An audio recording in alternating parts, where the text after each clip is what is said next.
अरे बच्चों, संघर्षी एजुकेशन में आपका स्वागत है। आज हम अभ्यास 5C के प्रश्नों को हल करेंगे। पहला प्रश्न है, निम्नलिखित व्यंजकों में a स्क्वायर धन 2ab धन b स्क्वायर प्रकार के व्यंजकों को छांटिए। जिसका पहला खंड है a स्क्वायर धन 10a धन 18। हमें यह बताना है कि यह a स्क्वायर धन 2ab धन b प्रकार का व्यंजक है कि नहीं। तो आइए हम इसी रूप में इसको लिखने का प्रयास करते हैं। यहां पर ए स्क्वायर के स्थान पर ए स्क्वायर ही है प्लस 2a, तो 2a हमने लिख लिया।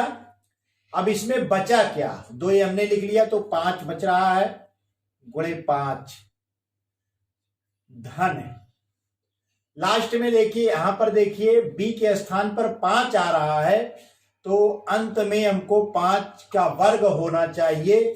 लेकिन यहां पर क्या है, 18 है। 5 का वर्ग क्या होता है, 25 के बराबर होता है। और यहां पर क्या लिखा है, 18 है। तो यह क्या है, 5 का वर्ग नहीं है। 5 का वर्ग बराबर नॉट 18 है। इसका अर्थ यह है कि यह व्यंजक जो है a स्क्वायर धन 2ab धन b स्क्वायर के रूप का नहीं है। आइए हम बढ़ते हैं दूसरे खंड की तरफ। x स्क्वायर माइनस 5x धन 4। अब यहां पर देखिए जो व्यंजक हमको दिया गया है a स्क्वायर धन 2ab धन b स्क्वायर, इसमें यहां भी धन है यहां भी धन है, जबकि यहां पर इन्होंने ऋण चिन्ह लिया है, इसलिए यह भी a स्क्वायर धन 2ab धन b स्क्वायर प्रकार का व्यंजक नहीं है। अगला हम देखते हैं x स्क्वायर धन 10x धन 25। तो आइए हम इसको उसी प्रकार से लिखने का प्रयास करते हैं, उसी रूप में। x स्क्वायर धन 2ab, यहां पर a के स्थान पर x है तो हमने लिख लिया 2x। अब 2x लिखने के बाद 10x में से हमने 2x लिख लिया, तो बचेगा क्या, 2 5 10 यानी गुणे 5। 5 हमारा बच रहा है, तो अंत में 5 का वर्ग होना चाहिए।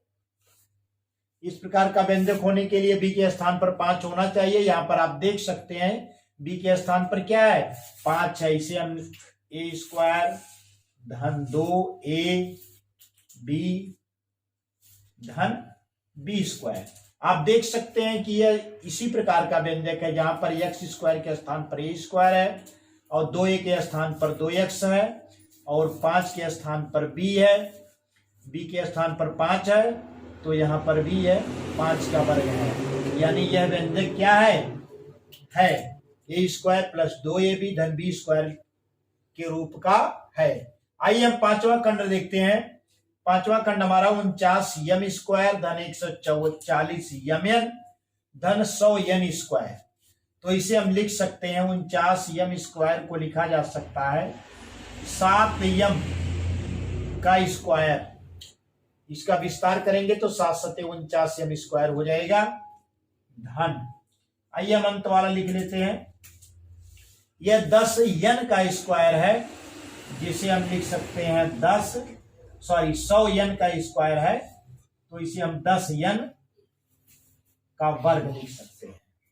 तो यहां पर आप देखिए a के स्थान पर हमारा 7 यम हो गया और b के स्थान पर 10 यम हो गया।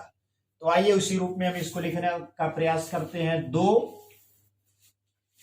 और गुणे को इंटू के रूप में भी इंटू भी कहा जाता है, तो 2 गुणे 7 यम हो गया और 10 यन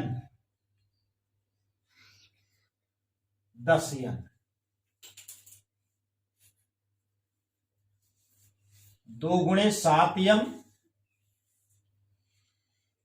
इंटू 10 यन धन 10 यन का स्क्वायर।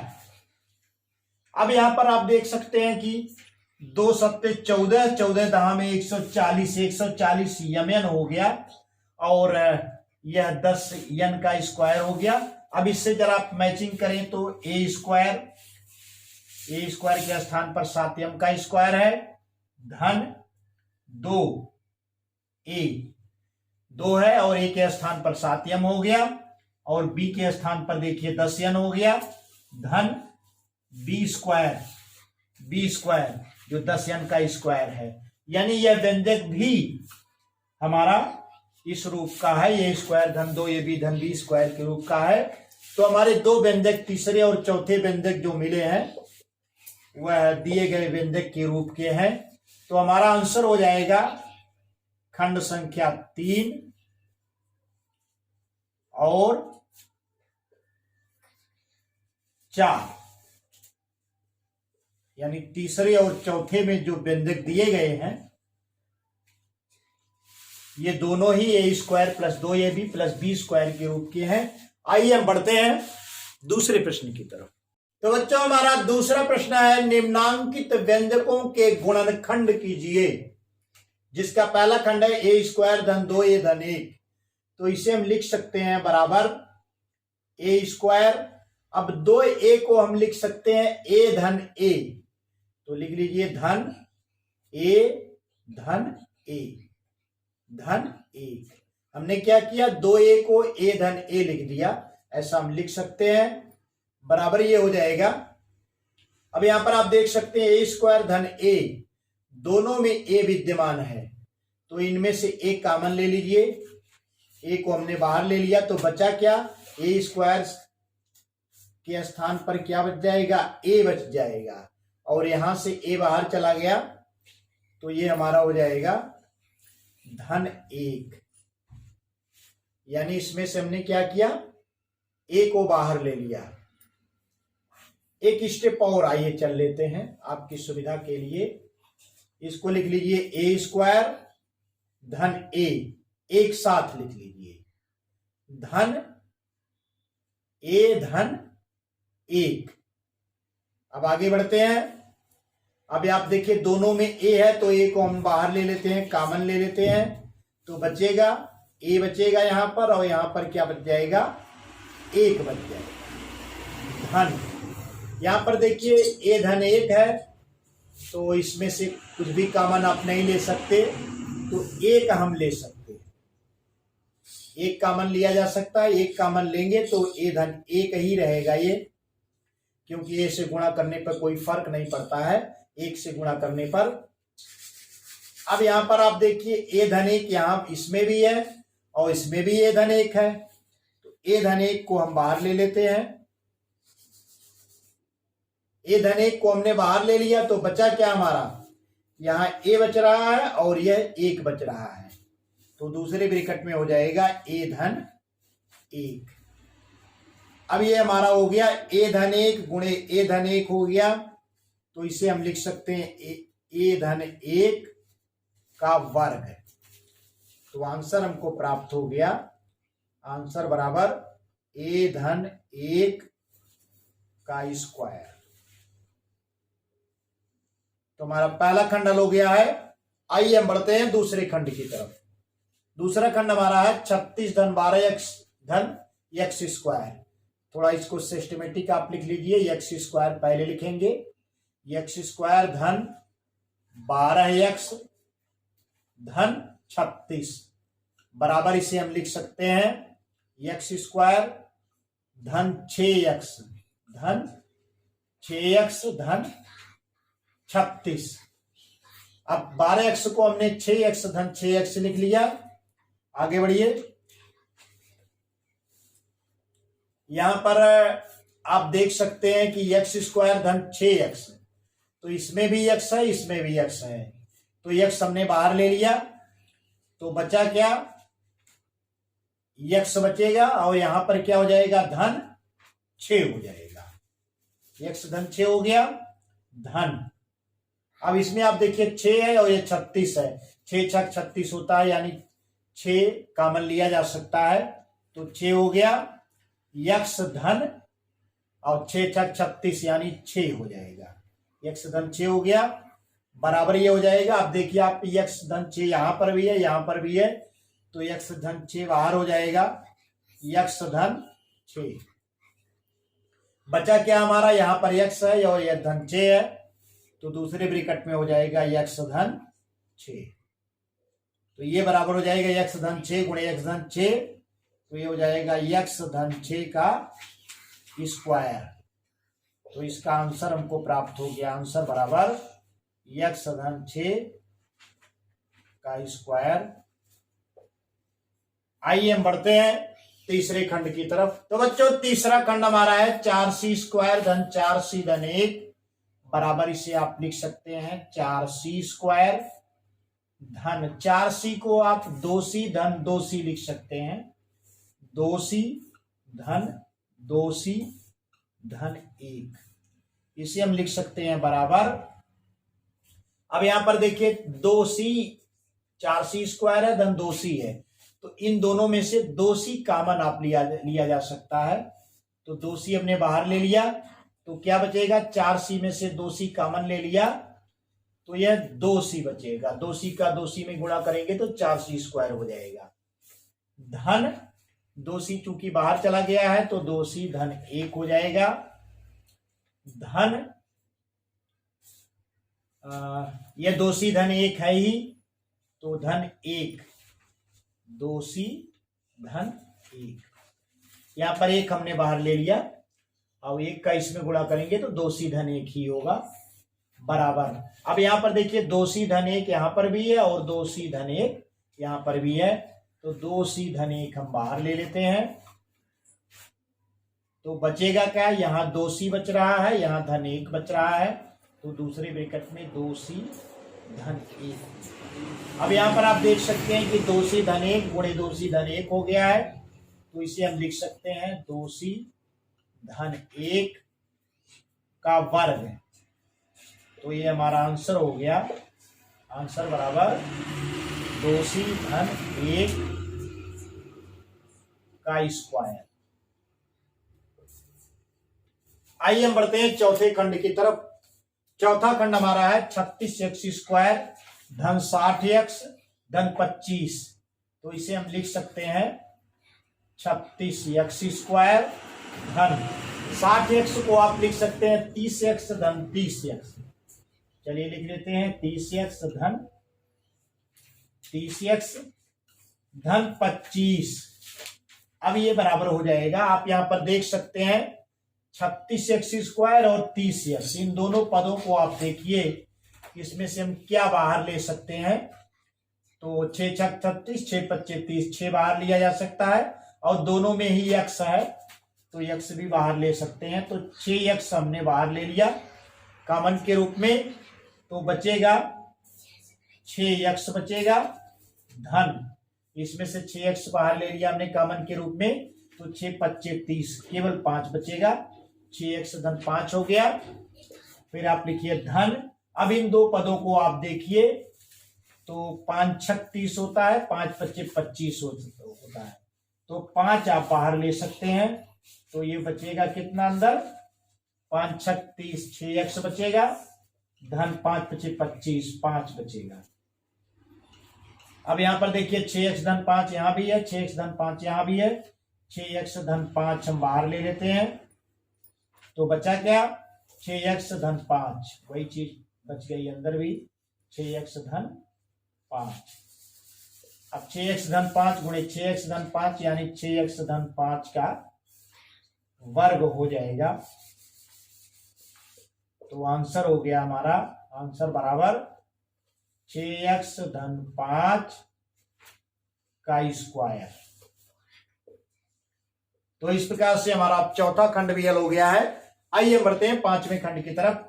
पांचवा खंड हमारा है 9x स्क्वायर धन 6x धन 1, तो इसे हम लिख सकते हैं 6x को आप 3x धन 3x योग के रूप में लिख लीजिए, 9x स्क्वायर धन 3x धन 3x धन 1 बराबर। अब आप इन दोनों पदों को देखिए, 3x हम कॉमन ले सकते हैं, तो 3x हमने कॉमन ले लिया, 9x स्क्वायर में से 3x बाहर लिया तो बचेगा 3x, और 3x निकल चुका है यहां से, तो धन 1 आप लिख सकते हैं। आगे क्या हमारा 3x धन एक, ये इन दोनों पदों को देखिए तो 3x धन 1 आए ही, तो धन 1 आप लिख लीजिए और 3x धन 1 हो गया। क्योंकि इनमें से कुछ भी कॉमन नहीं लिया जा सकता है तो एक कॉमन हम ले सकते हैं, एक का गुणा करेंगे तो वही हमको प्राप्त होगा। तो 3x धन 1, 3x धन 1 दोनों में है, तो आप लिख लीजिए 3x धन 1। अब बचा क्या हमारा, 3x यहां बचा, धन 1 यहां बचा, तो 3x धन 1। अब ये क्या हो गया, 3x धन 1 गुणे 3x धन 1 हो गया, तो यह 3x धन 1 का स्क्वायर हो जाएगा, यही हमारा आंसर हो जाएगा। आंसर बराबर 3x धन 1 का वर्ग है। तो इस प्रकार से दूसरे प्रश्न के सभी खंड हल हो गए हैं। आइए हम बढ़ते हैं अगले प्रश्न की तरफ। तो बच्चों तीसरा प्रश्न हमारा है, इसका पहला खंड है x स्क्वायर धन x धन 1/4 का गुणनखंड कीजिए। तो आइए इसको हम करते हैं, x स्क्वायर धन x धन 1/4, इसे हम लिख सकते हैं बराबर x स्क्वायर धन x जो है 1/2x धन 1/2x हम इसे लिख सकते हैं 1/2x धन 1/2x धन 1/4। यहां पर ध्यान दीजिए ये कि x था जिसको हम 1/2 धन 1/2x धन 1/2x लिख लिए हैं दो बार, सुविधा के लिए इससे गुणनखंड करने में आसानी होगी। अब यहां पर आप देखिए x स्क्वायर है, यहां पर x है, तो x आप इन दोनों पदों से x कॉमन ले सकते हैं, तो x हमने कॉमन ले लिया, तो इसमें क्या बचा x धन, यहां से x बाहर ले लिया तो 1/2 बचेगा धन। अब यहां पर देखिए 1/2 है, ये 1/4 है, तो 1/2 कॉमन लिया जा सकता है गुणनखंड के रूप में, तो 1/2 हमने बाहर ले लिया, तो बचा क्या, x धन 1/4 से 1/2 हमने बाहर ले लिया, तो बचेगा 1/2, ये बराबर हो जाएगा। आप देखिए x धन 1/2 है, x धन 1/2 है, तो x धन 1/2 को हम पहले लिख लेंगे, तो बचेगा क्या, x इससे बचेगा और यहां पर 1/2 बचेगा, दूसरे ब्रैकेट में हो जाएगा x धन 1/2, ये बराबर हो जाएगा x धन 1/2 गुणे x धन 1/2 हो गया, तो x धन 1/2 की घात 2 हो जाएगा। आंसर हो गया हमारा, आंसर बराबर x धन 1/2 स्क्वायर। आइए हम बढ़ते हैं अगले खंड की तरफ। p स्क्वायर धन 5p धन 25/4 का गुणनखंड करना है, तो इसे हम लिख सकते हैं p स्क्वायर धन 5p धन 25/4 बराबर लिखा जा सकता है p स्क्वायर धन 5p को आप 5/2p धन 5/2p लिख सकते हैं, 5/2p धन 5/2p धन 25/4, इससे बराबर हम लिख सकते हैं।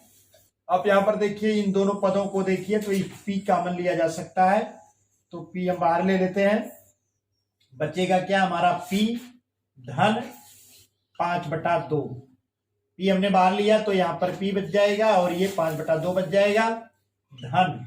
अब यहां पर आप देखिए 5/2p धन, इन दोनों पदों को देखिए 5/2p धन 25/4, तो 5/2 इसमें से आप बाहर ले सकते हैं, तो 5/2 हमने बाहर ले लिया, तो बचा क्या, p बचेगा इस यहां से, और यहां क्या बचेगा, 5/2 बाहर लेंगे तो बचेगा 5/2। अब इसका जब गुणा करेंगे तो 5 × 25 और 2 दूना 4, 25/4 के ही बराबर होगा, बराबर। अब यहां पर देखिए p धन 5/2 p धन 5/2, यानी इसको दोनों में कॉमन है, तो p धन 5/2 लिख लीजिए। बचा क्या हमारा, यहां पर p बचा है या यहां पर धन 5/2 बचा है, तो दूसरे ब्रैकेट में हो जाएगा p धन 5/2। अब आप देख सकते हैं p धन 5/2 गुणे p धन 5/2, तो P धन 5/2 का स्क्वायर हो जाएगा। यही हमारा आंसर हो गया। आंसर बराबर P धन 5/2 स्क्वायर। तो इस प्रकार से अभ्यास 5C के सभी प्रश्न हल हो गए हैं। उम्मीद करता हूं कि आपकी समझ में आ रहा होगा, और यदि आपकी समझ में आ रहा है और अभी तक आपने हमारा चैनल सब्सक्राइब नहीं किया है तो संघर्षी एजुकेशन यूट्यूब चैनल को सब्सक्राइब करें, बेल आइकन को प्रेस करें, जिससे हमारे नए नए वीडियोज की नोटिफिकेशन आपको बराबर मिलती रहे। धन्यवाद।